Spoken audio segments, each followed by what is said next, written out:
하나님 말씀 보도록 하겠습니다. 하나님 말씀 고린도후서 3장 12절에서 18절 말씀입니다. 고린도후서 3장 12절에서 18절 말씀입니다. 제가 가지고 있는 성경책으로는 289페이지쯤 됩니다. 고린도후서 3장 12절에서 18절 말씀 교독하도록 하겠습니다. 우리가 이같이 소망이 있으므로 담대히 말하노니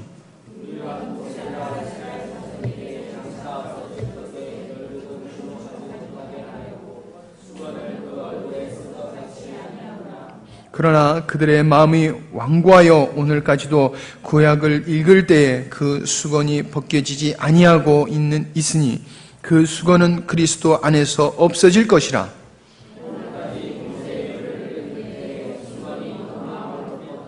그러나 언제든지 주께로 돌아가면 그 수건이 벗겨지리라. 같이 읽겠습니다. 시작.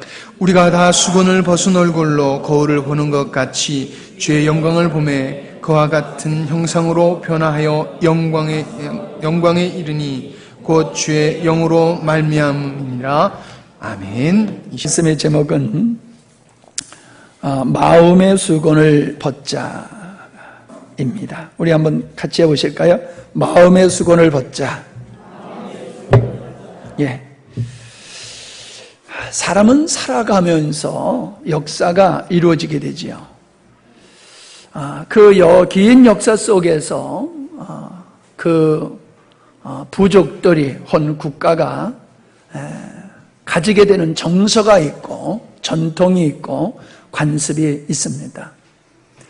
우리나라도 정월 대보름이 되면은 쥐불놀이 하기도 하고 오국밥을 해서 먹고 또 지신 밟기도 하고 복주머니를 해서 걸어놓기도 하고 그럽니다. 그 누가 시켜서가 아니라 그때가 되면 당연히 그렇게 해야 되는 것으로 알고 그렇게 하면은 복 받을 줄 알고 그런 일을 열심히 하기도 합니다. 별 의미 없이도 하는 분들도 계실 것입니다. 우리가 아프리카에 사는 사람들의 관습을 보면은 안타까운 일들이 많이 있지요. 입술을 이렇게 당겨가지고 둥그런 걸 여기다 이렇게 달고 다니지 않습니까? 귀를 늘어뜨려가지고 크게 이렇게 늘어뜨리는 사람이 있는가 하면은 구슬을 목에다가 자꾸 껴가지고 목을 길게 만들어요. 예. 그래가지고 질병이 많이 생긴다고 그래요. 여성 할례를 해가지고 또 힘들게 하는 그런 일들이 이렇게 있다고 합니다. 관습이에요. 그들은 그냥 당연하게 그렇게 하는 거로 알고 있습니다. 잘못된 관습이 생활을 힘들게 하고 어렵게 하는 것을 우리는 알고 있습니다. 우리들도 그런 관습이 있음에도 불구하고 우리는 그것을 잘 눈치채지 못하고 살아가는 경우가 많습니다. 관습은 잘 바뀌어지지 않습니다. 관습이 잘 안 바뀌어져요. 오랜 역사 속에서 만들어진 것이기 때문에 그게 바뀌어지기는 그렇게 쉽지 않습니다. 그래서 복음을 전하다 보면은 그 민족이, 부족이 가지고 있는 관습과 부딪히게 돼요. 하나님의 말씀이. 그 말씀이 그들이 받아들이지 못하는 것은 자기들의 관습을 버려야 되는 것이기 때문에 관습을 버릴 수가 없어서 복음을 받아들이지 못하는 일들이 많이 생기지요. 그러다 보니까는 가톨릭이 전도를 하면서 그 지역의 토속 종교와 결탁을 해서 혼합을 시켜가지고, 즉 그들이 하고 있는 그 모든 것을 그냥 용인하고 용납하고 그 위에다가 복음을 받아들이게 하는 이상한 구조로 복음을 전하게 되어 있습니다. 그래서 가톨릭이 가는 곳에 보면은 그 지역 토속 종교하고 그 가톨릭하고 짬뽕이 되어서 희한한 우상 숭배이면서도 그 이름을 하나님으로 하는, 그래서 그들이 섬기는 하나님은 우리가 말하는 하나님이 아니라 그들이 섬기고 있는 신이에요. 그들이 섬기는 신을 하나님이라고 하면서 섬기고 있는 그런 모습을 우리가 볼 수 있습니다. 그런데 그들만 그런 게 아니라 우리나라 기독교도 마찬가지입니다. 우리나라 기독교도 우리나라에서 역사가 짧지는 않지만 길지도 않는데 토속 종교와 불교, 유교, 전통, 유전, 관습에 의해서 기독교가 복음을, 진리를 성경적인 진리로 받아들이는 게 아니라 우리의 정서로서 진리를 해석하기 때문에 오해가 된다는 거예요. 토속 종교에서 섬기는 하나님은 성경적인 하나님이 아니라 그들이 섬기는 그 신을 하나님이라고 하는 것과 같이 우리도 성경을 그냥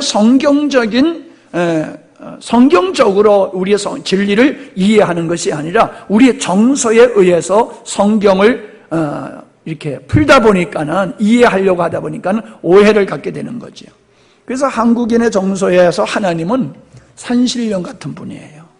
수염이 허옇고 머리가 길고 지팡이 하나 딱 짚고 있는 산신령과 같은 하나님으로 생각을 하는 사람들이 많아요. 또 우리는 토속 종교가 있어가지고 귀신을 섬기잖아요. 그래서 하나님도 귀신의 한 그런 면으로 보는 그런 경우가 있다는 거지요.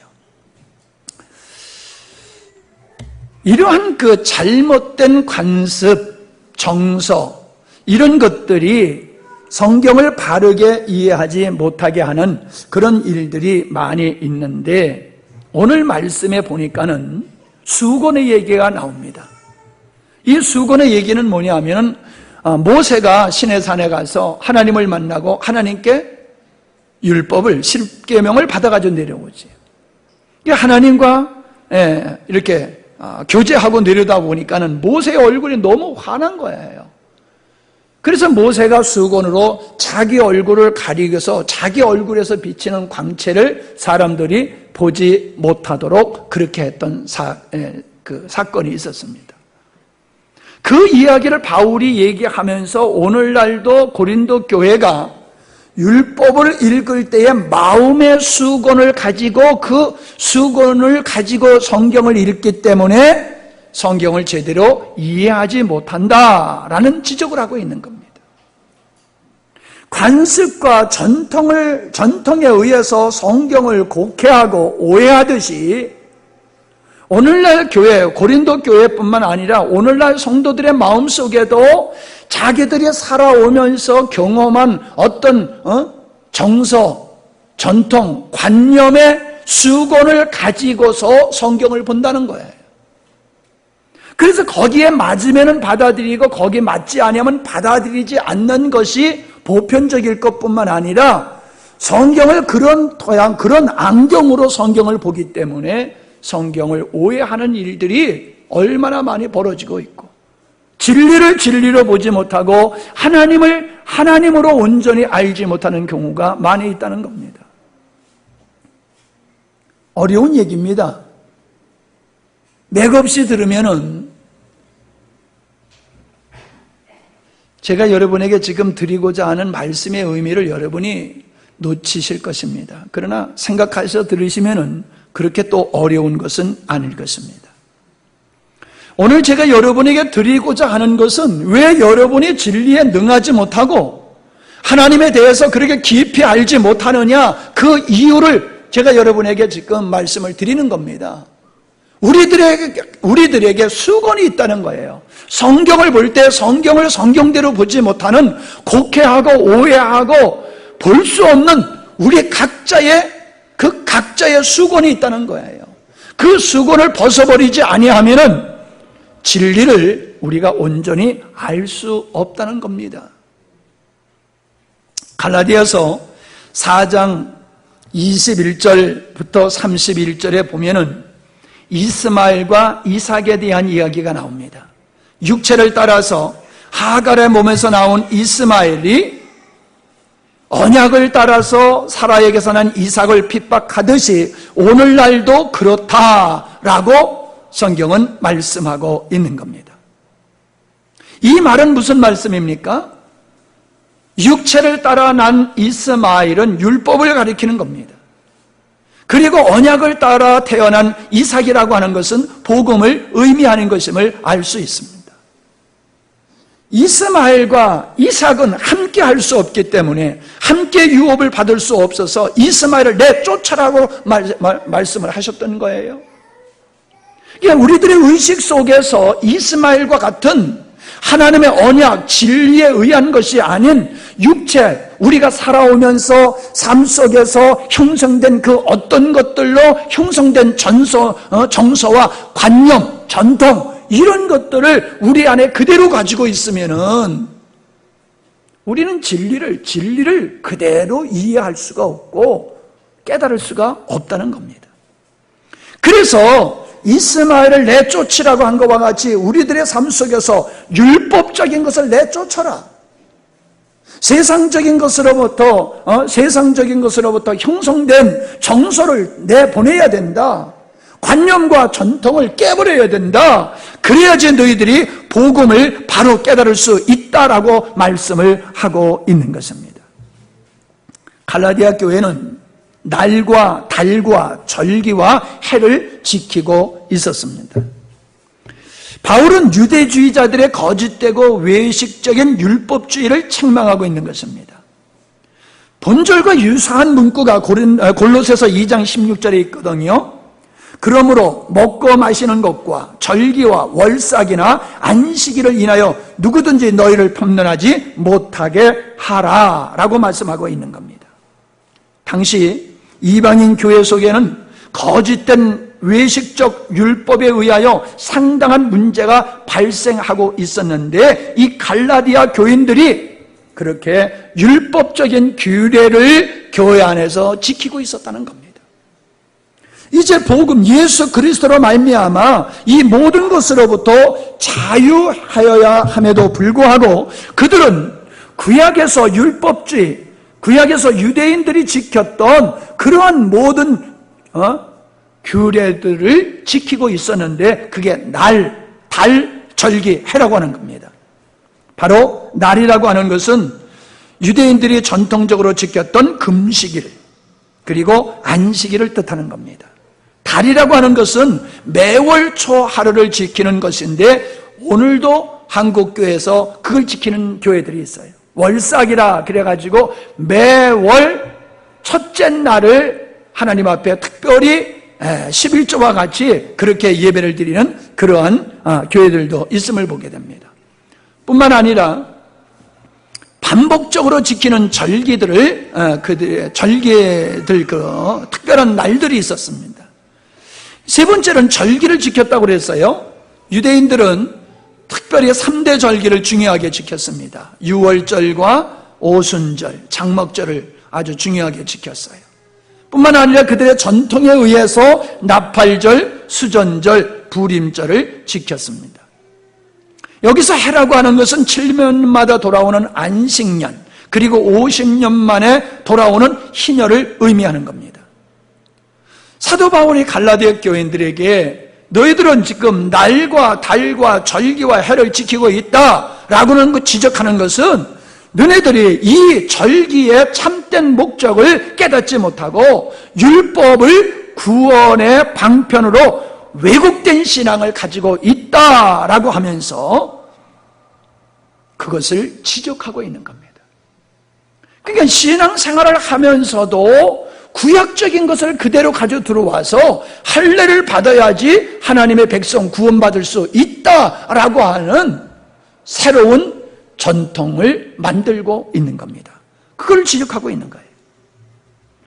고린도후서 4장 4절에 보면은 이 세상 신이 믿지 아니하는 자들의 마음을 혼미케 하여 그리스도의 영광의 복음의 광채가 비치지 못하게 한다라는 말씀이 있습니다.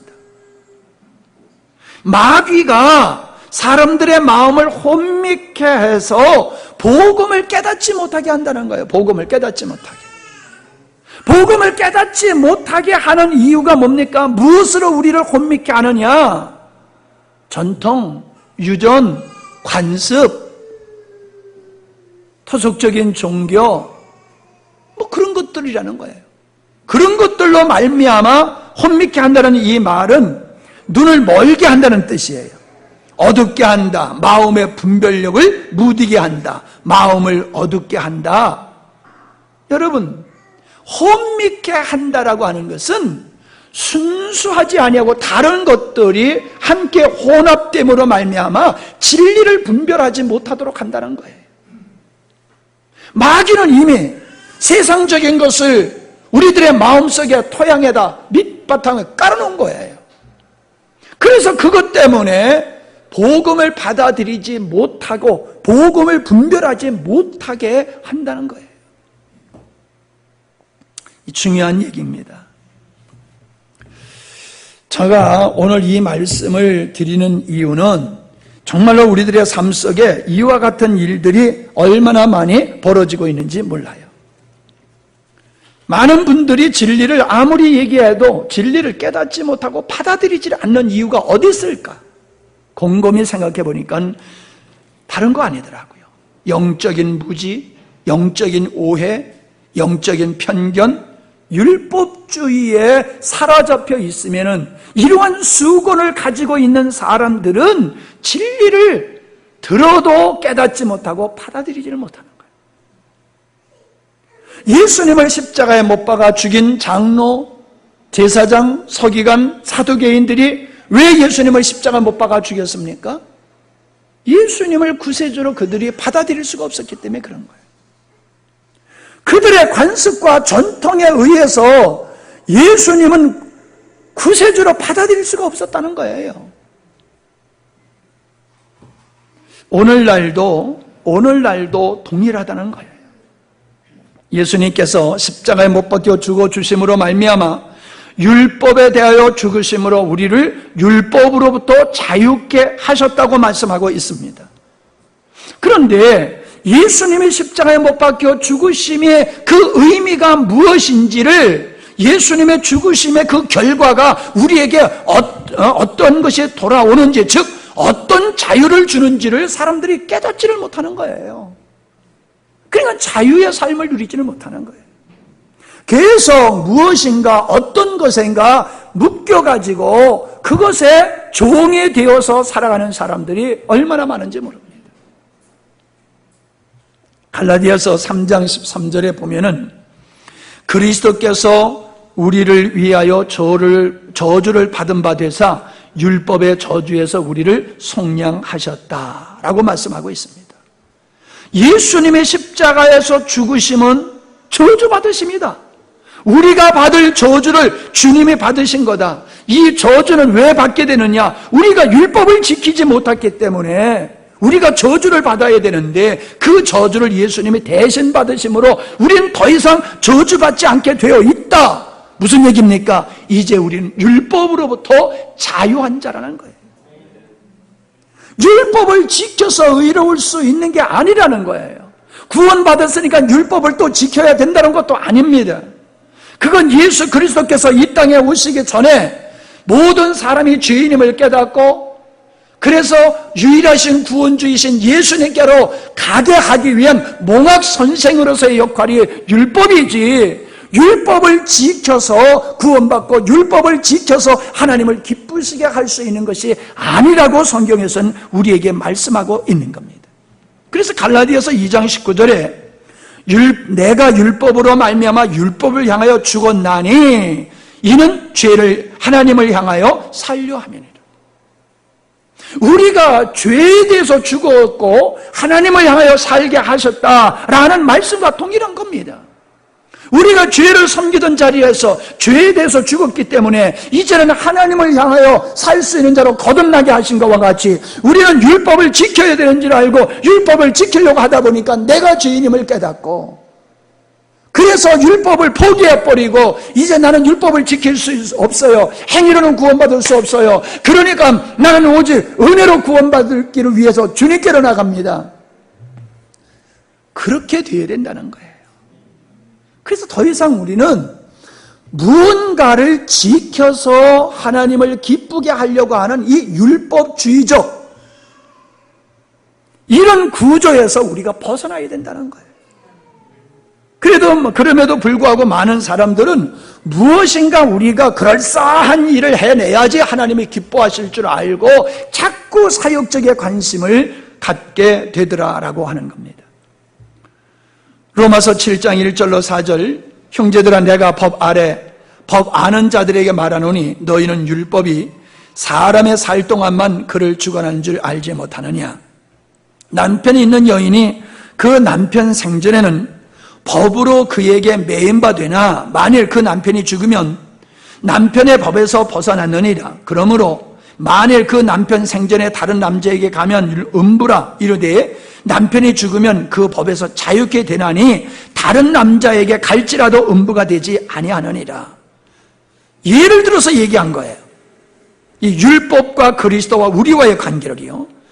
그러므로 형제들아 너희도 그리스도의 몸으로 말미암아 율법에 대하여 죽임을 당하였으니 예수님이 십자가에 못 박혀서 율법의 저주를 받고 죽어 주심으로 말미암아 우리가 율법에 대해서 책임을 질 수 있는 그게 없다는 거예요. 우리가 예수님을 통해서 율법의 저주를 받았기 때문에 더 이상 율법에 예속되고 율법을 섬겨야 할 이유가 없다는 얘기를 하고 있는 겁니다. 율법에 대하여 죽었다는 거예요. 더 이상 율법이 우리에게 무엇을 요구하지 않는다는 거예요. 이는 왜? 이는 다른이 곧 죽은 자 가운데서 살아나신 이에게 가서 예수님이지요.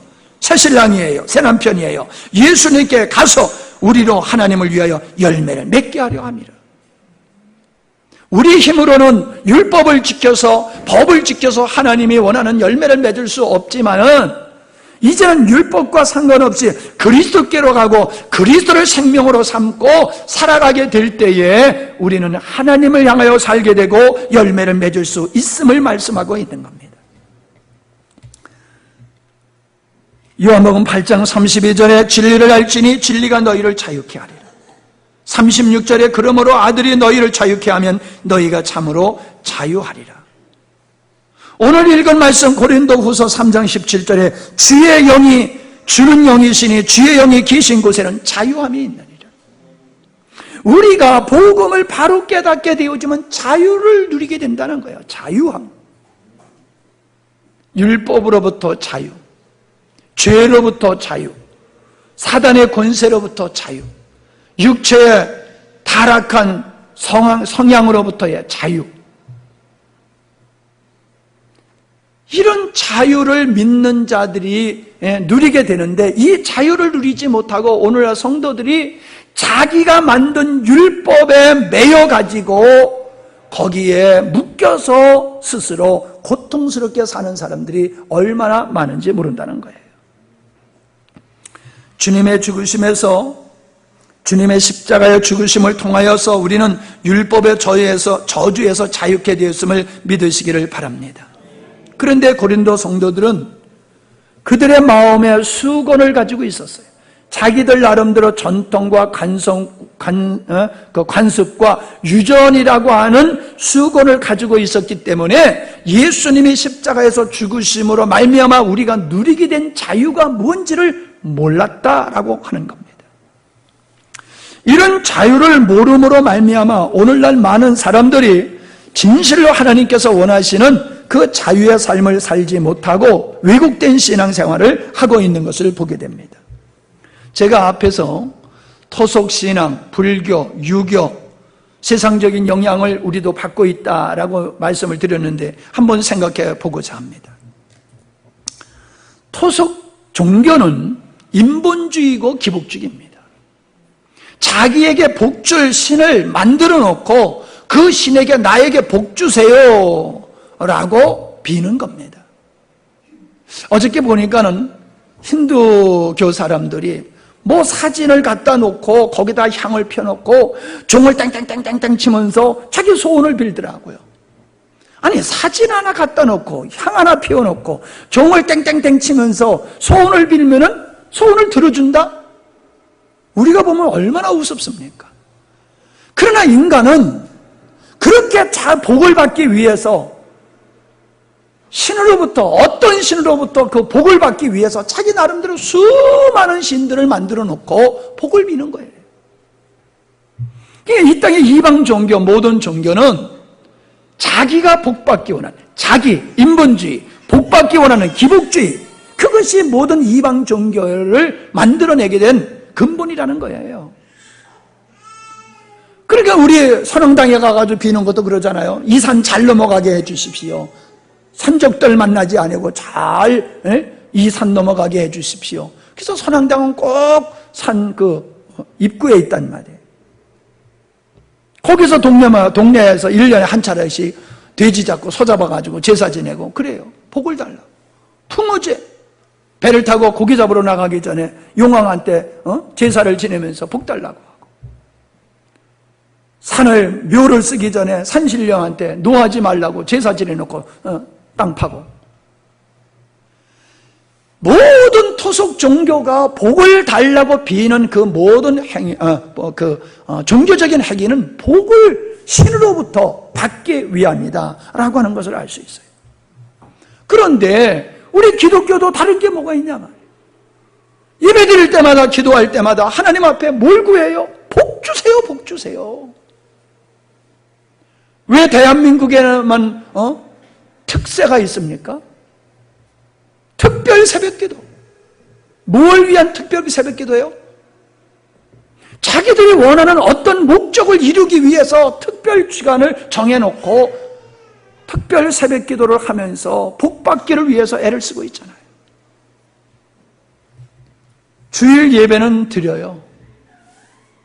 근데 놀러 가고 싶은데 주일 예배를 드리고 가지 아니하면은 등산하다가 발 삘 것 같아. 그러니까 예배를 드리고 등산 가면은 하나님이 봐줄 것 같아. 그러니까 얼른 9시 예배 드리고 그리고 등산 가는 거야. 놀러 가는 거야. 왜? 예배 드려줬으니까 하나님께서 이제 시기 질투 안 하실 거야. 아이고 그래 예배 드려줘서 고맙다. 아이고 헌금도 해줘서 고맙다. 그리고 하나님이 진노하지 않을 것 같아. 그냥 가면은 하나님이 진노해가지고 벌 받을 것 같아. 그래서 도시에 9시 예배가 그렇게 인기가 있는 게 그거예요. 놀러 가기 전에 미리 액땜하고 가는 거야. 액땜하고. 고사 지내는 거하고 뭐가 다릅니까? 정말로 하나님을 사랑하는 믿음의 고백으로 예배를 드리는 게 아니라 그런 마음으로 예배를 드리는 경향들이 얼마나 많은지 몰라요. 자, 명복을 빕니다. 그래요. 명복을 빈다는 것은 불교에서 쓰는 용어거든요. 근데 우리 그리스도인들도 조문 가가지고 명복을 빕니다. 헌금을 할 때에 어떤 마음으로 헌금을 합니까? 헌금을 하면 11조를 드리면 하나님께서 더 주신다고 하는 거니까 더 받기 위해서 열심히 11조 드리잖아요. 얼마나 큰 투자를 하는 겁니까? 불교는 정성을 드리는 종교지요. 그것이 기독교에 영향을 미쳐가지고 치성을 드리는 그러한 문화가 우리 안에 있는 거예요. 우리 한국 사람들에게는 불교의 정서가 있기 때문에 치성을 드리는 것을 당연하게 여기는 거예요. 그래서 40일 금식 기도, 20일 기도, 100일 기도, 이런 것들이 왜 우리에게는 그렇게 거부감 없이 그냥 잘 받아들이게 되냐 하면 우리에게는 불교적 성향이 우리 민족성에게는 있기 때문에 그렇다는 거예요. 그리고 무엇을 잘하면, 선을 행하면은 좋은 내세의 윤회설, 내세의 좋은 모습으로 편하게 살 수 있는 사람으로 태어난다라고 하는 이것이 우리 국민 의식에 있는 거예요. 그래서 우리는 자꾸 의의를 쌓는 거예요.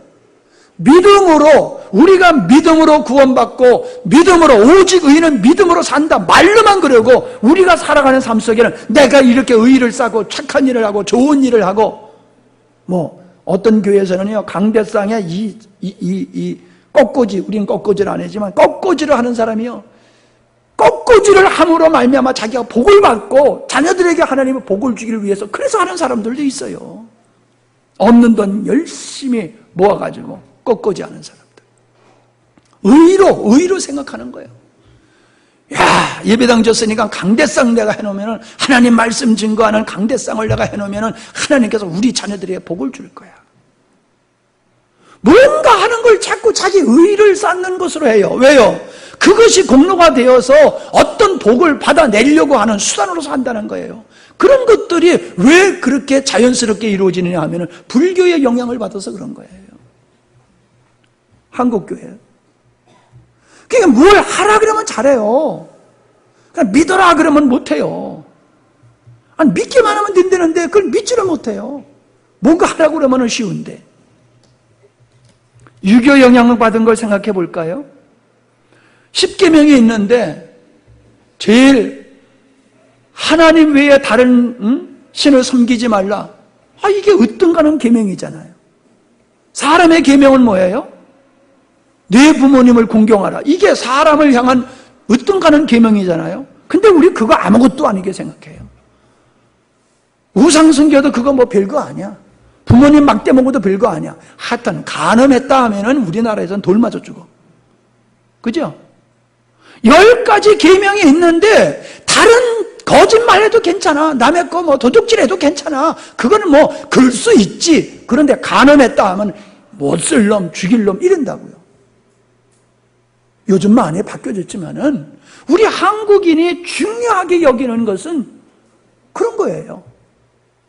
그냥 성경적으로 우리가 성경을 이렇게 이해하는 게 아니라 우리의 정서에 비추어서 우리 정서에 맞는 건 아주 더 중요하고 정서에 맞지 않는 건 별거 아니에요. 거짓말해도 우리는 별거 아니게. 그리스도인이 거짓말해도 괜찮아. 그러나 구라파 유럽 쪽에서는 어떻습니까? 거짓말하면 이건 뭐 그냥 사람도 아니야, 인간도 아니야.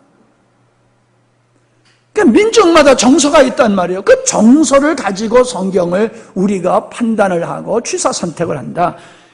우리가 7계명을 큰 계명으로 인식하는 것은 그런 유교의 영향을 받은 거죠. 예의를 많이 갖추잖아요. 유교에서는 예의를. 그래서 목사님은 반드시 까만 옷에 정장을 하고 예배를 드려야 돼. 목사님이 와이셔츠가 빨간 와이셔츠 입으면 벌써 웃잖아. 예? 목사님이 빨간 와이셔츠 입고 한번 설교를 해보세요. 어머나 이상하네. 다들 그럴 거란 말이에요. 우리 예의를 중요히 여기다 보니까는 가운을 입어야 돼. 넥타이를 매야 돼. 예배 드릴 때는 그렇게, 특별히 목사님은 더더욱 그런 의식을 가지고 있는 거예요. 옛 것을 소중히 여기잖아요, 유교는. 그래서 교회도 새로운 것을 향해서 나가기보다는 옛 것에 묶여가지고 발전하지 못하는 그런 경향이 있다는 거지. 또 어떻습니까? 세상적인 영향을 받는 걸 생각해 볼까요?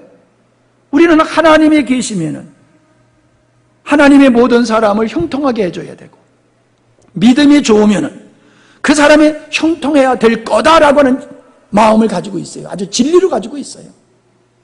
이게 저 사람은 예수 잘 믿는 사람이니까 잘 될 거야. 근데 잘 안 돼. 그럼 뭐라고 그래요?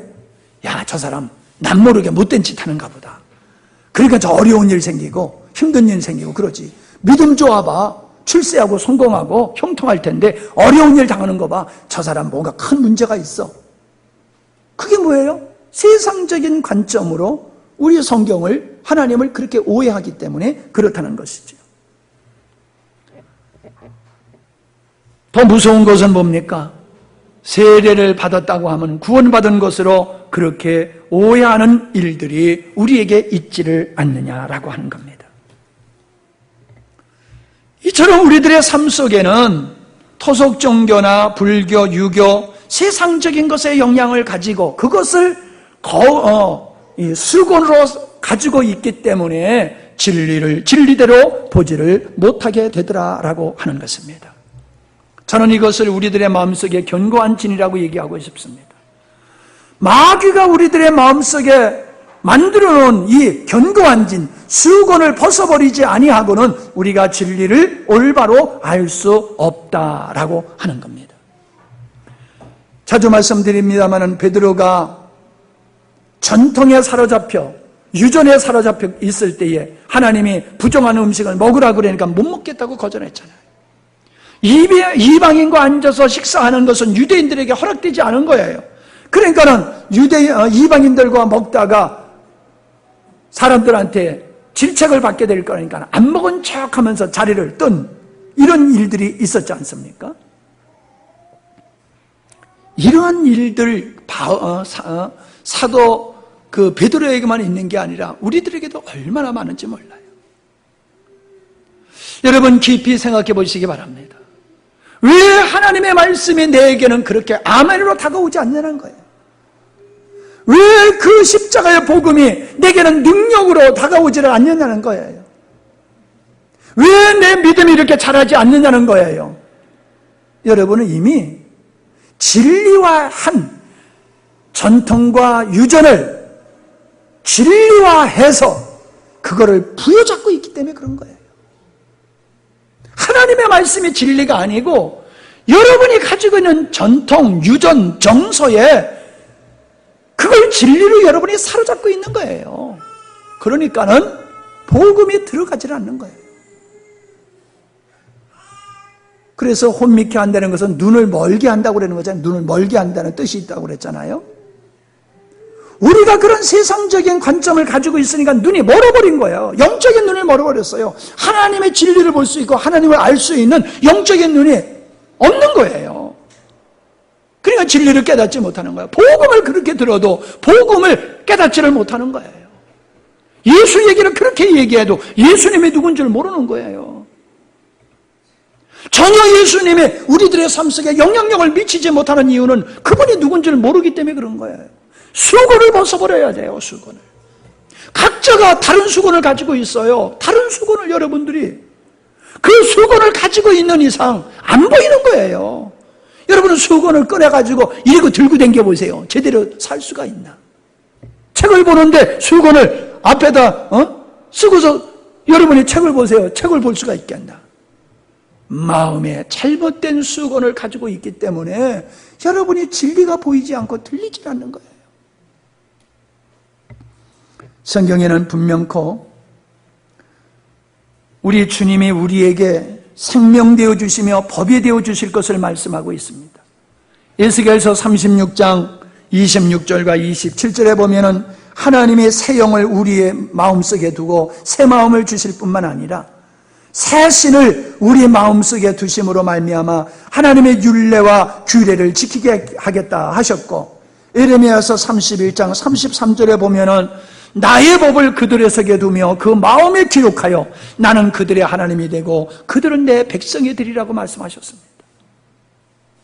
우리가 만든 법, 역사가 만든 전통, 유전, 관습이 아니라 생명이신 우리 주님이 나에게 법이 되어 주시고 그 법이신 예수님을 쫓아 살 때에 우리는 하나님의 말씀대로 살 수 있고 하나님의 진정한 우리의 하나님 되시며 우리는 그분의 자녀로 살 수 있다고 성경은 우리에게 말씀을 하고 있는 겁니다. 구원받은 성도는 모든 것으로부터 자유해야 됩니다. 오직 법이 되신 주님께만 의존하며 살면 되는 것입니다. 우리 주님은 나는 길이요 진리요 생명이다 라고 말씀하셨습니다. 우리가 살아가는 길이 바로 주님이에요. 주님을 쫓아서 살아가야 돼요. 주님 걸어가신 길이 우리가 걸어가는 길이에요. 주님이 우리의 길이세요. 진리, 모든 이론을 파해버릴 수 있는 거예요. 세상 사람들이 가지고 있는 모든 이론을 파해버리고 이게 맞아라고 하는 것이 주님이라는 거예요. 주님. 진리, 주님이라는 거예요. 아무리 진리를 알아도 그 진리를 따라 살 수 있는 능력이 인간에게는 없어요. 근데 그 말씀을 따라 진리를 따라 살아갈 수 있는 능력이 바로 주님이시라는 거예요. 그래서 생명이라고 말하는 거예요. 주님이 길 되시고 모든 이론을 파하는 진리가 되시고 모든 것을 이룰 수 있는 생명 되신 그 주님, 여러분에게 진정 우리 주님은 나의 길이야, 우리 주님은 나의 진리야, 우리 주님은 나의 생명이야 라고 고백해야지 여러분은 능력 있는 믿음의 생활을 하실 수 있어요. 세상을 이길 수 있고 자유하는 삶을 살 수 있어요. 여러분이 아직도 그 자리에 이르지 못하셨다고, 신앙생활하는 게 힘들고 어렵다라고 하면은 아직도 여러분의 마음속에 수건을 벗어버리지 않기 때문에 그런 거예요. 하나님께 기도해 보시기 바랍니다. 하나님, 내가 가지고 있는 수건은 뭡니까? 내가 벗어버려야 될 수건이 뭡니까? 주님, 수건을 벗어버리게 하시고 주님을 온전히 알게 하시옵소서. 복음을 온전히 알게 하시옵소서. 그래서 나로 하여금 어떤 것에도 매이지 아니하고 자유하며 하나님께 영광 돌리는 멋진 삶을 살게 해 주시옵소서. 그렇게 기도하시기 바랍니다. 아멘. 기도합니다. 하나님 아버지, 고린도 교회 성도들은 마음의 수건을 가지고 있었기에 여전히 그들은 율법을 지켰고, 갈라디아 교회 성도들도 율법의 유전을 지키면서 자유하지 못하였습니다. 우리들도 토속 종교, 전통, 유전, 관습, 내가 만든 법에 묶여서 그러한 수건을 가지고 있으므로 진리를 왜곡하고 편견을 가지고 있으며 율법주의적인 틀을 가지고 믿음의 생활을 하기 때문에 진리를 바로 알지 못하고 생명이신 주님을 알지 못하며 누리지 못하고 있습니다. 진리를 알지니 진리가 너희를 자유케 하리라 하셨음에도 우리들은 수많은 것들에 묶여서 자유를 얻으며 평강을 누리지 못하고 있습니다. 이제 우리로 하여금 각자에게 있는 마음의 수건을 벗어버리게 하시고 오직 그리스도를 온전히 깨달아 길과 진리와 생명이신 주님으로 저희들이 자유하는 삶을 살아갈 수 있도록 은혜 베풀어 주시옵소서. 예수님의 이름으로 기도하옵나이다. 아멘.